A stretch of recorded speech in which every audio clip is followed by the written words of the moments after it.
Hey guys, Crafty here from Living in Beta, and in today's video we're going to put on our speedos and take a deep dive into the world of crafting in Cyberpunk 2077. Now, as we know, many of the big RPGs out there through the ages like to offer crafting as another way to obtain high level gear. Some games like to really flesh out the system and solidify its need in the foundation of the game, but other RPGs treat it as an afterthought and you find yourself not even touching it throughout your playthrough. I'd say Cyberpunk, in my opinion, is a little of both. Starting at the drop of patch 1.3, many changes have come into play off the base game, and these became even more prevalent in the release of patch 1.5. So we thought it would be important to shed some light on the situation, giving you a one-stop shop for new players and returning players alike. The system itself isn't that complicated, but it can make for a really solid addition to your playthrough if you give it the time of day. And as you know on this channel, there's lots of ways to make some eddies as well. Now, without further ado, let's get crafty.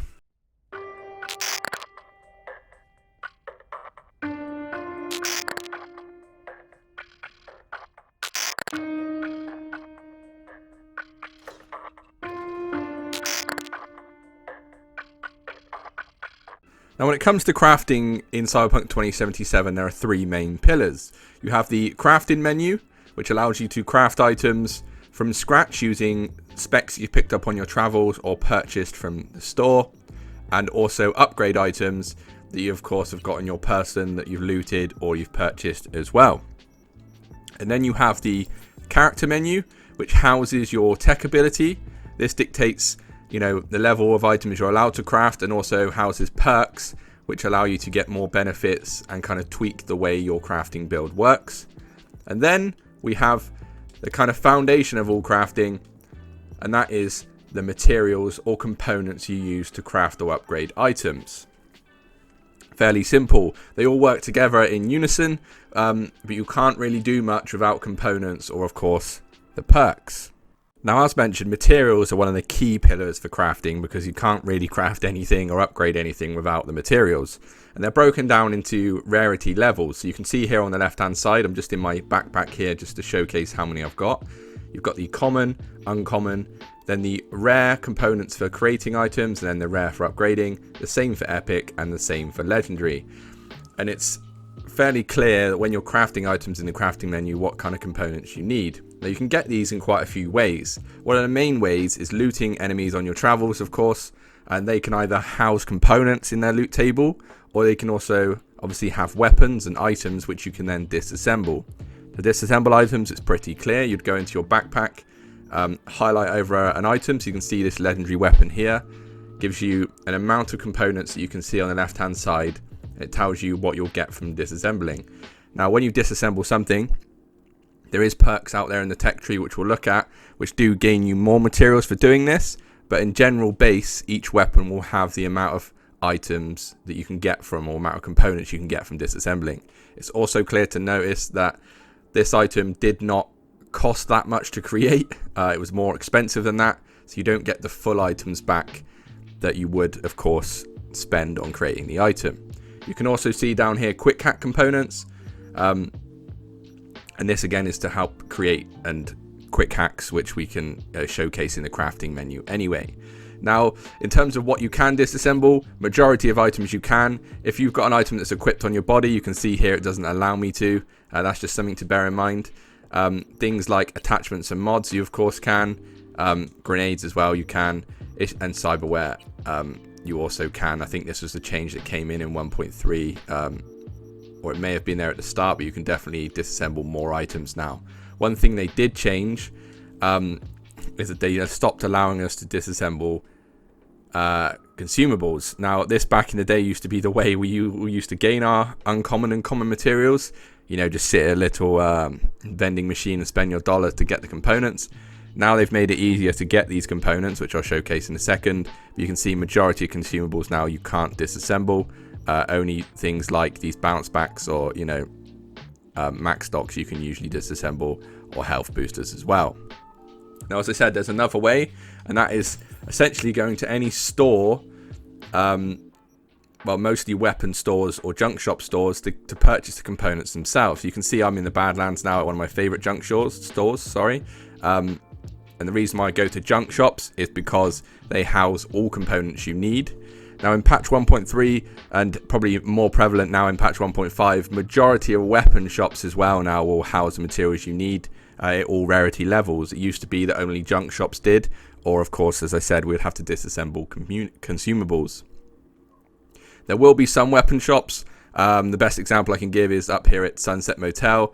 There's a weapons shop there, which is kind of like a roaming trader type weapon shop, which will only have legendary, epic and rare components to purchase. So my advice is go to a junk shop if you can, but majority, again, weapon shops will have it. There used to be as well, one of the only junk shops you would go to would be a quest called Automatic Love, which allow you to unlock the junk shop here in Japantown. You'll see videos on our channel back in the day explaining this is the best place to go to buy components, but of course there's a lot more junk shops, as you can see, around the map now. So yeah, you'd gain the materials you need and stock up as much as you can throughout the game, and that will allow you to have the foundations you need to craft items. Now the next main pillar on par with materials is your tech ability level. Now these are of course housed in your attribute menu, and tech ability dictates the type of things you can craft, and then the benefits you can get from perks to help crafting be stronger or customized to how you want it. Tech ability, of course, can start at a minimum of 3 when you start the game, and then you can assign points in it as you go, either on your base character or as you level up. Now, in the tech ability tree, there is, of course, the crafting perk tree and the engineering. Crafting is the tree all you need when it comes to crafting most items. There is some benefits in other trees, like intelligence, when it comes to crafting quick hack components, etc. But for this, we're going to look at the crafting menu as a whole in here. Now, it's broken down into 2 areas. You've got the perks, which unlock periodically depending on your tech ability level. And then you have the crafting XP bar, which we'll touch on in a second, which also has its benefits and does dictate a lot now in patch 1.5 and a little bit in patch 1.3 on how crafting works. So perks, it's fairly simple. They kind of say exactly they do exactly what they say, sorry. Each thing gets unlocked as you level up in the tech ability tree. There's a few things to focus on. Depending on the kind of item you want to craft, that will depend on the perks that you have in terms of the rarities. So you have, of course, the True Craftsman, which allows you to craft rare items. You have the Grease Monkey, which allows you to craft epic items. And then you have the Edge Runner Artisan, which allows you to craft legendary items.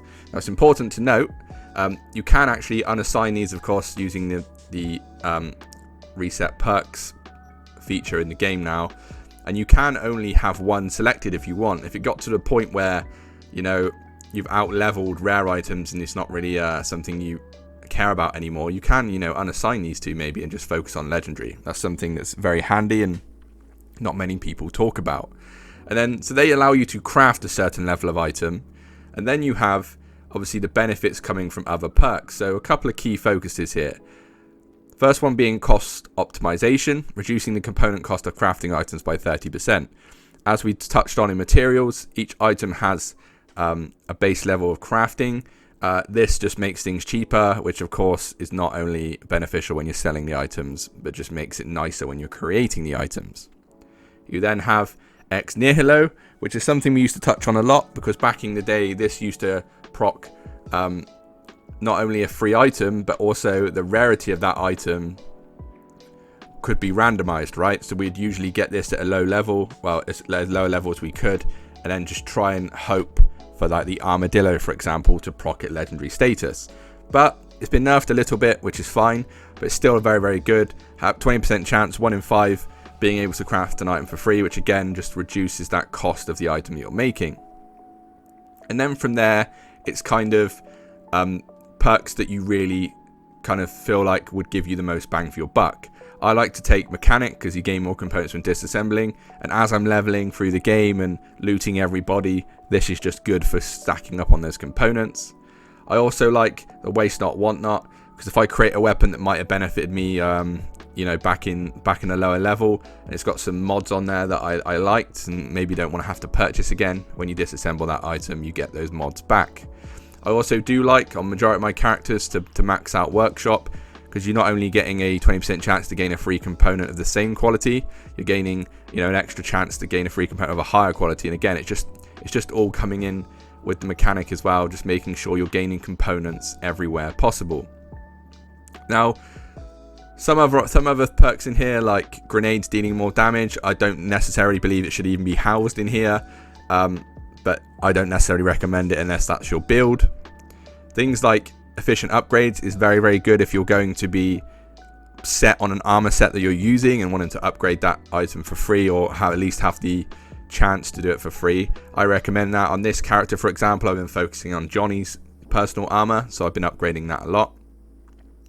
And then you have things like the crafted clothes gaining 5% armor and the weapons doing 5% more damage. These are good if you're really going to focus on crafting and maybe go a little bit RP with it and only, use things that you've crafted on your person. Anything you loot, you don't use. I will like to say, though, as well, that there's only real one here that I wouldn't ever recommend, apart from the grenades one, depending on your build. And that, of course, is junk items that are automatically disassembled. Now, this again was more prevalent back in the day because there was a glitch that, or an exploit we had on the channel where we would use junk items to gain eddies on the drop point, duplication methods, etc. But still, I like to make sure that quest items, for example, or other items that may be of use don't get automatically disassembled. I'll go through and do that kind of, look through and make sure keep an eye on everything that's there before I disassemble it. So I wouldn't recommend Scrapper. Up to you, though. Now, once you've settled on the perks, you'll also notice that there's this crafting XP bar, which again I discussed before. Now, this is tied to your tech ability level. You can see here that I've maxed out at 18. It doesn't matter what items I craft now or disassemble or anything like that. This won't go higher than 18. Obviously, again, it matches the level. Maximum, of course, being 20, which will then unlock the Crazy Science perk, which, of course, increases the sale of price of items by 10%. Within this crafting XP tree, though, each level unlocks certain things. You can see here at level 2, it will unlock new crafting specs for consumables, weapons, and clothing. Now, this has been changed since earlier patches. For example, this level 2 unlocking the common crafting specs used to be set at level 6, and they've changed it across the board. You can see now at level 5 you can get those rare weapons schematics unlocked for you, but at level 9 it used to be for that. Level 7 you can then craft epic weapons, etc. That used to be set at 13, and then at level 12 you can craft legendaries, well, at least unlock the legendary crafting specs, which used to be at 18. Now, this, of course, might seem silly, but you can have this crafting level very low and still have your tech ability very high. So you could still have an 18 tech ability and be able to craft legendary items, but not have much XP in crafting yet because it's not your main focus, right? So that's why they made this change. That also dictates the things that unlock in your crafting menu. Now, I know we're going to touch on crafting menu a little bit more in a second, but one thing I do want to highlight is, for example, the armadillo mod. You'll see out there, we had it on the channel as well. This used to be not only very, very strong, but you used to be able to collect like the common crafting spec of this and then proc it with X near hello to the legendary status and make use of it. Now, you would get the crafting spec at whatever rarity you find it, and your crafting level, matching what it would take to craft this item, would dictate the quality of the mod in here. So you can see now I'm able to craft the legendary armadillo, but if I was a lower level crafting, I wouldn't be able to craft that highest rarity. So now it's all down to your XP bar when it comes to rarity of things you can craft. It's no longer you pick up the spec at legendary and suddenly it's there. Of course, you can do that with certain weapons, like when you find the Ashura, it will be at legendary level and you won't be able to craft it. But any mods and things that you find that you're looking to gain a benefit from, that's dictated by your crafting level. Inside your crafting level as well, there's obviously other benefits. Not only getting the crafting specs, but you get the perk points. You're getting these reduced crafting costs. And then, of course, when you hit level 20, it unlocks this Crazy Science perk, as I said. So that's kind of the crafting tree. This, in terms of getting the XP up on this, of course, you'll get it from just crafting items, which is one of the quickest ways. the amount of XP you get per item depends on rarity and also depends on the item itself, in terms of, if it's a consumable or it's a max dock or it might be a sniper rifle. They'll all give rarity different levels of XP to help you level up your crafting level. And also when you disassemble items, that will give you between 5 and 10 XP for doing that as well. So that's the crafting area. This is very important, and this is obviously going to dictate a lot in your game.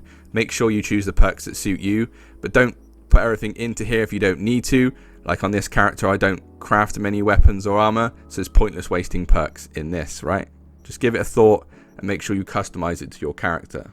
Now, the third and final pillar in the crafting and Cyberpunk 2077 is the crafting menu itself.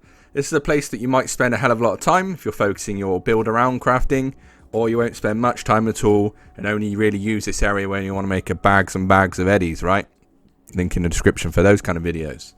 Now, it's set out pretty simply. You've got the crafting menu where you craft new items using the specs that you've picked up throughout the game or that you've purchased, or that you, of course, have unlocked via your crafting level, which we discussed before. And you can see it's broken down to every item, or you can, select a certain thing you're looking for. And then you have the upgrade screen, which allows you to upgrade the items that you have on your person. You can see most of these items now are maxed when it comes to these things. And this is very much dictated by your character level, right? You can see here, I'm not able to level up past the current level it's at because I'm not level 47 yet as a character. This is a good way for trying to keep your character up to date with the armor that you're on, if you're really set on a look that you've got and set on a weapon that you found, right? In terms of being able, how you're able to upgrade, you just click on the item here, and then it gives you the component cost, as you can see in the middle here, and you'll just upgrade until it stops you upgrading any further. This, of course, again, can be cheaper and change slightly with the perks that you choose, and then you'll get to the level that you're allowed, and you can't go any further. Now, in the crafting tree, this is where things have slightly changed. It used to be a situation where you would pick up a crafting spec of an item, let's say the Ashura, of course, as we know quite well. It comes in legendary quality, and then you'd be able to craft it once you've got to the required level. And that's still the case with a majority of weapons, right? You'll find an item and you can craft it as long as you're at the high enough level. With things like consumables, or most importantly, things like cyberware, quick hacks, or even armor mods, right?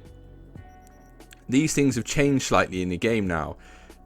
CD Projekt Red got to the point where they probably saw a million videos out there with, for example, the armadillo. You would find the cheapest crafting spec. So let's say you'd go to the normal spot that we've had in our previous videos. You'd find the crafting spec, and then you'd craft it over and over again at a very low component rate, utilizing the ex nihilo perk, which would then randomly generate a certain quality of rarity of the armadillo. Then lots of people out there, including myself, would have the highest level, so legendary armadillo with a very low cost. Not only did it make us bags of eddies, but also makes our character very overpowered. Now they've changed it, so certain specs you'll be able to find that'll be set at a rarity, as I said, but specs like this, if you find an armadillo at, let's say, common level of crafting, as you level up your crafting XP at the different increments that I've stated before, so level 2 with the uncommon, level 5 with the rare, level 7 with the epic, level 12 with the legendary, you'll then be able to craft the equivalent rarity armadillo. So you can see I'm able to now craft the legendary version of the armadillo. If I was a lower level of crafting with the XP bar, I'd only be able to maybe have the epic version, right? And this goes for all mods. You can see here, these are all now at this rarity. You see I haven't got any lower version rarity because of the way my crafting works now. You don't have multiple versions of the armadillo, for example. You'd have just the highest rarity that you can craft at the time. Obviously weapons are slightly different. You can kind of upgrade them as you go. You can see here that when you craft certain weapons, let me try and find one that's okay, so this one here. So this is Lizzie's pistol that you find in the game. If I wanted to create the epic version of Lizzie's pistol, I would need to trade in the pistol that I currently had at rarity, and then of course use the components here to upgrade the item. So you're kind of upgrading whilst crafting the weapon. This is another awesome way, of course, to keep an item like this that's iconic and get it in legendary quality and then use it throughout the whole game. Very simple and effective. CD Projekt Red have also done a pretty good job in making it good for those who want to roleplay or really build your character around it, as I said, because as you level up, you're going to gain, as you level up your crafting, of course, you're going to gain the different rarity levels of items, and you could, for example, build your character as you go. You know, maybe when you're level 5 crafting and you're at a lower level of a character, you know, you're suddenly wearing, you know, rare items. You're like, okay, my character's suddenly becoming, you know, slightly more powerful. And then you can then go to epic, and then you can go to legendary as you build up, and it really does become a way of life if you want to build your character around that, right? But it is important to note now that mods and things have changed, and you really need to find the spec and then build up your crafting to get the bang for your buck. There's no way now that you can be super low level and super overpowered. Sadly, that's not something that will happen. In terms of armor as well, of course, this can be found when you loot bodies at a certain level. You'll see that, you know, the armor that I'm wearing now is legendary status. Now you could purchase this at legendary, or you could find it in lootable areas around the map. You know, in the early days, there's like a corpo legendary armor that you can go and collect. So I can put a link in the description for collecting that, and that will be found at legendary status. In the crafting menu, this is more about the crafting specs that you find or can purchase for those kind of normal items, right? You can see, you won't see like Johnny's outfit's not in here. When you go in the upgrade menu, of course, it's here, and you can upgrade it as you see fit. So that's the crafting area. Very easy to use, and very self-explanatory, and you can really utilize it very well if you needed to. Now, there is one area I want to touch on, and this comes more prevalent with patch 1.5, and that is kind of crafting spec locations, mod slots, etc, etc. And when it comes to crafting specs, they have really randomized the locations of spawn. You'll see some of the videos on the channel where, from back in the day, where we're talking about certain locations for the Ashura or things like this. That would have moved now, and it seems with most new patches, CD Projekt Red decide to move them. So don't really listen to guides out there too much. Most iconic weapons or iconic piece of armor probably will maintain the same spot that they always were in, but it's not something that kind of is set in stone anymore. You may find a crafting spec for the armadillo in one place, it won't be in the same place for me. And then secondly, mods have changed as well. So as I said, when it comes to crafting, you know, the armadillo is a good example. I can now craft a legendary armadillo. It doesn't matter what spec I picked up off the armadillo. I need to be able to, at a certain level, so 12 crafting, to be able to craft the legendary armadillo, right? So that's changed, and it's important because I think it's not really understood that some weapons will come at legendary crafting spec, and you just need to be the required level to craft them. But mods, etc., you need to be at the required crafting level. No matter what crafting spec rarity you pick up, it will then be moved up to the required level depending on your crafting level, right? But with mods, they've been nerfed. So, for example, Armadillo increases armor by 69 at legendary level. That used to be in the 200s, right? And it's also nerfed. They've nerfed certain things as well when it comes to what can be placed in certain items, right? So you see here I've got legendary items, and they've got legendary mods in, and they can have any rarity of mod set inside these items. With this epic item that I'm using right now, I can't put in legendary mods until I've improved the quality of this item to legendary. This is a change as well.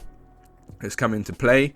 You of course used to be able to have legendary armadillos maybe, or something across, you know, the equivalent of that in any rarity of item, which was also handy. But now they've tried to scale it where the item you've got can only be at a certain level, both with mods and the way it is, and then you have to increase that item and get a more rare item to have a rare mod in, which I like. It makes sense, but of course it's something to bear in mind.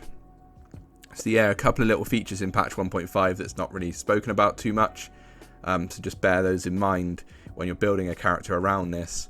You need the required mods, you need the required rarity, and where the locations of things are, mostly is changed now.